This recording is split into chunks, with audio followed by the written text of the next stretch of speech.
नमस्कार मित्रांनो, आजच्या व्हिडिओमध्ये आपण कल्याण ते लातूर या नवीन तयार होणाऱ्या द्रुतगती महामार्गाचा एक अपडेट बघणार आहोत।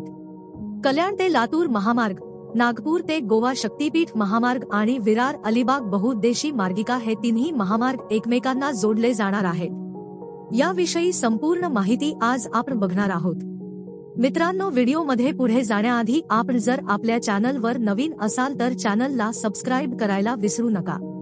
या आपल्या चॅनलवर असेच अपडेट येत असतात तेव्हा चॅनलला नक्की सबस्क्राइब करा आणि आपण आपल्या व्हॉट्सअप आणि टेलिग्रामला लवकर जॉईन व्हा। त्या ठिकाणी असे अपडेट आपण टाकत असतो, त्याची लिंक ही डिस्क्रिप्शन मध्ये दिलेली आहे। मित्रांनो, कल्याण ते लातूर अंतर पार करण्यासाठी किमान 10 तास लागतात, पण आता येत्या काही वर्षात हे अंतर केवळ 4 तासात पार करता येईल। महाराष्ट्र राज्य रस्ते विकास महामंडळाने कल्याण ते लातूर प्रवास सुकर आणि अतिवेगवान करण्यासाठी 445 किलोमीटरचा द्रुतगती महामार्ग बांधण्याचा प्रस्ताव तयार केला आहे। राज्यातील दळणवळण व्यवस्था मजबूत करण्यासाठी राज्यात 5000हून अधिक किलोमीटरच्या रस्त्यांचे जाळे विणले जात आहे। MSRDC द्वारे सुमारे 4217 किलोमीटर तर NHAIच्या माध्यमातून सुमारे 1050 किलोमीटरच्या रस्त्यांची उभारणी करण्यात येत आहे।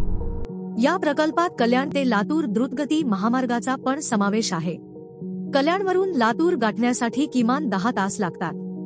ही बाब लक्षात घेता मुंबई ते लातूर प्रवासाचा वेळ कमी करण्यासाठी आता कल्याण ते लातूर द्रुतगती महामार्ग बांधण्यात येणार असल्याची माहिती MSRDCच्या वरिष्ठ अधिकाऱ्यांनी दिली आहे। हा द्रुतगती महामार्ग कल्याण येथून सुरू होऊन माळशेज घाटातून पुढे अहमदनगरला जोडला जाईल आणि मग पुढे बीड, मांजरसुंबा, अंबेजोगाईवरून लातूर शहर आणि तेथून महाराष्ट्र कर्नाटक सीमेलगत संपेल। नागपूर ते गोवा शक्तीपीठ महामार्गाचे काम शक्य तितक्या लवकर सुरू करण्याची तयारी MSRDCने केली आहे। शक्तीपीठ महामार्ग लातूरमधून जाणार आहे आणि लातूरमधील सिद्धेश्वर देवस्थान या महामार्गाद्वारे जोडले जाणार आहे। एकीकडे लातूरमधून शक्तीपीठ महामार्ग जाणार आहे तर दुसरीकडे कल्याण ते लातूर द्रुतगती महामार्गाची उभारणी केली जाणार आहे। हा द्रुतगती महामार्ग माळशेज घाटातून जाणार असून त्यासाठी घाटात 8 किलोमीटरचा बोगदा बांधण्यात येणार आहे। त्याचवेळी मुंबई शहर आणि उपनगरवासियांना हा महामार्ग वापरता यावा यासाठी विरार अलिबाग बहुउद्देशीय मार्गिकेशी कल्याण ते लातूर महामार्ग जोडला जाणार आहे। तर या महामार्गासाठी अपेक्षित खर्च 50,000 कोटी रुपये इतका आहे।